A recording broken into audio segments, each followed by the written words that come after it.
غصہ اپنی جگہ، لیکن وہ اپنی موم کو اکیلا تو کبھی بھی نہیں چھوڑ سکتا تھا۔ اس سب کے باوجود اس کے دل و دماغ سے پاکیزہ گل کا خیال ایک پل کو بھی محو نہیں ہوا تھا۔ اس نے ایک دم کال لگائی، جو پہلی ہی بیل پر کال ریسیو کر لی تھی۔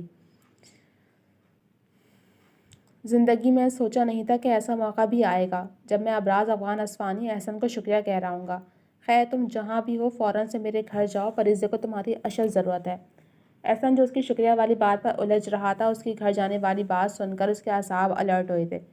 کیا مطلب؟ پریزے ٹھیک تو ہے؟ اس کے لہجے کی بےتابی ابراز کے لبوں پر مسکان لے آئی۔ اس کا انداز بتاتا تھا کہ پریزے اس کی زندگی میں کتنی اہمیت اور کیا مقام رکھتی ہے۔ پریزے کی ممی یہاں آ چکی ہیں اور اس نے اپنے نکاح والی بات ڈسکلوز کر دی ہے۔ اس کے سنجیدگی سے اصل بات بتانے پر احسن کے چہرے کے عضلات میں واضح کھچاؤ سا آیا تھا۔ ہاسپٹل میں ایسا کیا ہوا کہ اسے یہ بات ڈسکلوز کرنی پڑی؟ وہ سب جانتا تھا، پھر بھی انجان بنتے سوال پوچھ بیٹھا۔ موم کی کنڈیشن کافی کرٹیکل تھی اور وہی ڈرامہ سچویشن کریٹ ہوئی ہوگی۔ انہوں نے آپ کا پریزے کا نکاح کروانا چاہا ہوگا اور پھر پریزے نے اپنی نکاح والی بات کو ڈسکلوز کر دیا ہوگا۔ یہی بات ہے نا؟ احسن نے اس کی بات بیچ سے اچک لی تھی۔ وہ کان میں بلوٹوتھ لگائے بات کر رہا تھا اور ساتھ ساتھ اس کے ہاتھ بھی اسی رفتار سے چل رہے تھے۔ اس نے کوٹ پہن کر شوز پیروں میں چڑھائے اور اپارٹمنٹ سے باہر نکلتا ڈور لاک کر کے لفٹ کی جانب بڑھتا شرارت بھری سنجیدگی سے بولا، ایسا ہی ہے۔ خیر اس خفیہ نکاح کے کارنامے کی بات پرس میں بعد میں کروں گا، ابھی جو کہا ہے وہ کرو، میرے گھر چلے جاؤ، لوکیشن سینڈ کر دی ہے میں نے۔ اس مرتبہ اس کا انداز وہی پرانے والا ہو چکا تھا، یعنی آدم خور از ریٹن۔ گلے کیسی ہے؟ میری تو کالز تک نہیں لے رہی۔ اس نے ٹاپک چینج کیا۔ ٹھیک ہے، مجھ معصوم سے خاطر مدارات کروا کے ابھی کچھ دیر پہلے ہی گھر کو نکلی ہیں۔ اس کے مفصل جواب پر وہ مطمئن ہوا تھا۔ جنید درانی کے آفس کیا کرنے گئی تھی وہ؟ اس مرتبہ اس کے بات کرنے کا انداز سرد ہوا۔ اس سوال کا جواب کل آپ کو آفس سے ملے گا، مجھے لیٹ ہو رہا ہے تو گڈ بائے۔ عجلت میں کہتے اس نے کال کٹ کی اور گاڑی پارکنگ سے نکال کر روڈ پر ڈال دی۔ اس وقت اسے بس پریزے کی فکر تھی، ابراز کی دھاڑ سننے کا بھی اس میں اسٹیمنا بالکل بھی نہیں تھا۔ ابراز جب سے اسے چھوڑ کر گیا تھا، وہ جب سے کمفرٹ منہ تک لپیٹے بری طرح سے رو رہی تھی۔ اس نے زندگی میں پہلی مرتبہ مار کھائی تھی، وہ بھی اپنی ممی کے ہاتھوں۔ پہلے تو وہ شوق تھی، لیکن اب وہ اس مار کی تکلیف برداشت نہیں کر پا رہی تھی۔ مار سے زیادہ اسے اپنی ممی کے برتاؤ نے ہرٹ کیا تھا۔ وہ کیسے اس کے ساتھ یوں غیر انسانی سلوک کر سکتی تھیں؟ اسے تو آج وہ اس کی ممی لگ ہی نہیں رہی تھی۔ احسن کے آنے کی اطلاع ابراز افغان اپنے خاص ملازم کو دے چکا تھا، جب بھی وہ آسانی سے پریزے کے کمرے تک رسائی پا گیا تھا۔ اس نے نیم اندھیرے کمرے میں قدم رکھا اور پلٹ کر ڈور لاک کرتے اس کی بےتاب نظروں نے پریزے کو ڈھونڈنا چاہا تو وہ اسے بیڈ پر کمفرٹ میں لپٹی نظر آئی۔ احسن نے اندازے سے دائیں طرف دیوار پر ہاتھ مارا تو نیم اندھیرا کمرہ روشنی میں نہا گیا۔ کیا بچوں کی طرح سر منہ لپیٹ رکھا ہے؟ کام چور لڑکی، اٹھ جاؤ، شوہر پہلی مرتبہ گھر میں ہی نہیں کمرے میں بھی آیا ہے تو کچھ خاطر مدارت کرو۔ اپنی دھن میں کہتا وہ بیڈ کے قریب پہنچ کر اپنے لیے جگہ بنائے بیڈ پر بیٹھا تھا۔ نزدیک آنے پر پریزے کی گھٹی گھٹی سی سسکیاں اسے واضح سنائی دیں تو وہ فکر مند ہو کر اس کے چہرے سے کمفرٹ ہٹا گیا۔ احسن، وہ جو اس کا آنا اپنا وہم سمجھی تھی، اسے یوں سامنے دیکھ تیزی سے اٹھ کر اس سے بری طرح لپٹ گئی۔ اس کا نازک وجود شدت گریہ سے ہچکولے کھا رہا تھا، جبکہ وہ اس کا سہارا پاتے مزید بکھر گئی تھی۔ احسن کے لیے یہ سچویشن بالکل غیر متوقع تھی۔ اسے لگا تھا کہ پریزے کو بس ڈانٹ ہی پڑی ہوگی، لیکن یہاں معاملہ شاید دوسرا تھا۔ جبھی ابراز نے خاص اسے کال کر کے پریزے کے پاس بھیجا تھا۔ ادھر مجھے دیکھو پریزے، اس نے زبردستی اسے خود سے الگ کرتے جو ہی اسے روبرو کیا تو گویا اس کی حالت زار دیکھ احسن کا دل کسی نے مٹھی میں لے کر مسل ڈالا تھا۔ بکھرے بال، سوجا ہوا گال جو ہلکا سا نیلا سا پڑ گیا تھا، ماتھے پر چوٹ پٹی لگی ہوئی تھی، سرخ سوجی آنکھیں اور ہچکیاں بھرتے کپ کپاتے اس کے سرخی مائل لب جس سے بس خون چھلکنا ہی باقی رہتا تھا۔ کس نے کیا یہ سلوک تمہارے ساتھ؟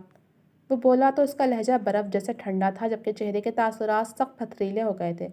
ممی نے مارا ہے احسن، پہلی مرتبہ انہوں نے مارا مجھے، میرا گال جل رہا ہے اور مجھے ماتھے پر بھی چوٹ لگی ہے، وہ کمر پر بھی، لیکن مجھے زیادہ درد دل میں ہو رہا ہے۔ وہ ایک مرتبہ پھر اس کے سینے میں چھپی کسی معصوم بچے کی طرح شکایت لگاتی ہچکیاں بھر رہی تھی۔ اس پر گزری واردات کو سن کر احسن کا اپنا دل بھی گویا بھر سا آیا تو وہ آنکھوں کی نمی چھپائے اس پر گرفت بناتا اس کا سر بار بار چومنے لگا۔ اس نازک سی جان کے لیے سب برداشت کرنا آسان نہیں تھا۔ احسن کو اس کی حالت تشویش میں مبتلا کرنے لگی تھی۔ آپ ٹھیک تھے احسن؟ آج اگر ہمارا نکاح نہ ہوا ہوتا تو وہ لوگ میرا نکاح ابراز سے کروا دیتے، میں مر جاتی احسن، میں مر جاتی۔ بس خاموش ہو جاؤ، میں ہوں نا تمہارے پاس، تو مرنے کی بات پھر نہیں کرنا۔ احسن سب کو ٹھیک کر دے گا، بھروسہ رکھو اپنے احسن پر۔ اس کا چہرہ اپنے سامنے کیا، اس نے نرمی سے اپنے ہاتھوں سے اس کے بال سمیٹے تو دل ایک مرتبہ پھر اس کے زخم دیکھ تکلیف سے دو چار ہوا۔ اس نے پریزے کا چہرہ ہاتھوں کے پیالے میں بھرا اور اس کے ماتھے پر مہر محبت ثبت کی۔ ماتھے سے ہوتے اس کے لب اس کے مخملی گال کے زخم پر آ کر ٹھہرے تھے۔ وہ دھیرے دھیرے اس کے زخموں کی دوا کر رہا تھا، جبکہ اس نے سرخ چہرے کے ساتھ سختی سے آنکھیں اور مٹھیاں بھیجی ہوئی تھیں۔ احسن! اس کی مدہوشی بڑھنے لگی تو اس نے گھبرا کر اس کا نام پکارا۔ احسن نے خمار آلود نظروں سے اس کا شرمایا گھبرایا سا روپ دیکھا تو دل کو کچھ قرار آیا، ورنہ تو دل چاہ رہا تھا کہ اس کی زندگی کو تکلیف دینے والے کی وہ سانسیں چھین لے، یا اسے اتنی ہی اذیت دے جتنی اذیت میں اس وقت اس کی محبت تھی۔ اس نے کچھ دیر کے لیے ہی صحیح لیکن پریزے کا ذہن بھی بھٹکا دیا تھا۔ آئندہ ان لمحوں میں یوں مت پکارنا جانے جانا، ورنہ نتائج خطرناک اٹھانے پڑیں گے۔ اس کی ناک سے ناک ٹریس کرتے اس نے اچانک جھک کر پریزے کے الفاظ اس سے چھین لیے تھے۔ آپ چند لمحوں کی معنی خیز خاموشی کے بعد وہ فقط اتنا ہی بول پائی تھی۔ احسن نے اسے کچھ کہنے کے لائق ہی نہیں چھوڑا تھا۔ اپنا ضروری سامان رکھ لو۔ وہ ایک دم ہی کسی فیصلے پر پہنچ کر ابراز کو ٹیکسٹ کرنے لگا۔ کیوں؟ وہ حیران ہوتی چہرہ اوپر کو اٹھائے اسے دیکھنے لگی، جو ٹہلتے ہوئے تیزی سے موبائل پر میسج ٹائپ کر رہا تھا۔ تم میرے ساتھ چل رہی ہو، تمہاری حالت دیکھنے کے بعد اب کم از کم میں تمہیں یہاں چھوڑنے کا رسک نہیں لے سکتا۔ اس نے بات کے اختتام پر ایک سنجیدہ مگر نرم نظر اس کے حیران پریشان چہرے پر ڈالی تھی۔ مگر اس نے کچھ کہنا چاہا تھا کہ احسن نے اسے نرمی سے ٹوک دیا۔ پریزے، نو آرگیومنٹس، جلدی کرو ورنہ میں یہ کام خود بھی اچھے سے کر سکتا ہوں، پھر بعد میں تم ہی مجھ سے شرماتی پھرو گی۔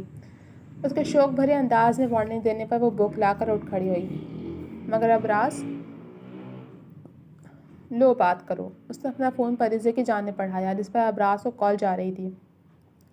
پریزے نے جھٹ فون کان سے لگایا کہ کال ریسیو ہو چکی تھی۔ ابراز، یہ احسن، اس نے بات شروع کی تھی کہ ابھی جو احسن کہہ رہا ہے وہ مان جاؤ، باقی باتیں میں جب سامنے آؤں گا تو پھر فرصت سے کریں گے۔ عجلت میں کہتے اس نے کال منقطع کر دی تھی۔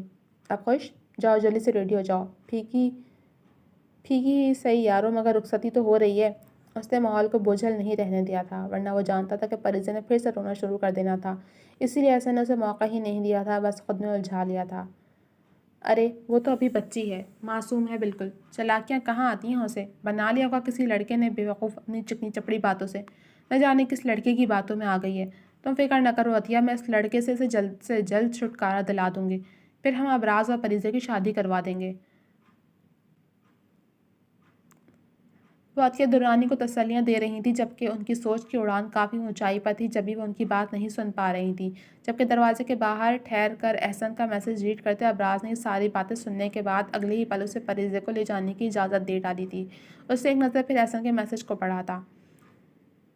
محبت اگر تکلیف میں ہو تو دل کی حالت اس مچھلی کی مانند ہو جاتی ہے جو پانی سے نکل کر تڑپ رہی ہوتی ہے۔ میں نے اپنی محبت کو جب بے حال دیکھا تو جی کیا اس پوری دنیا کو آگ لگا دوں۔ وہ رو رہی تھی اور میں مر رہا تھا۔ اس کی گھٹی گھٹی ہچکیاں میری روح میں اترتی مجھے قفس سے روشناس کروا گئیں۔ اب یا تو میں پریزے کو اپنے ساتھ لے کر جاؤں گا یا پھر میں اس کی ممی کے خلاف مقدمہ درج کرواؤں گا۔ اب آپ بتائیں کیا کروں میں؟ تم اسے لے ہی جاؤ، میری طرف سے اجازت ہے۔ اس کا جوابی میسج بھی سامنے تھا۔ اس رخصتی کے بعد کیا طوفان اٹھنا تھا وہ جانتا تھا، لیکن یہ کرنا بہت ضروری تھا کیونکہ یہاں اب ایک زندگی کا نہیں 4 زندگیوں کا سوال تھا۔ جی تو جناب، اب تک کے صرف اتنا ہی۔ کیسے لگ گیا آپ کو یہ انٹرسٹنگ سی ایپیسوڈ؟ کیا لگتا ہے کیا ہوگا آگے؟ کمنٹ سیکشن میں اپنی رائے کا اظہار ضرور کیجیے گا۔ جلد ملوں گی آپ سے اگلے ایپیسوڈ کے ساتھ، تب تک کے لیے اجازت دیجیے۔ اللہ حافظ۔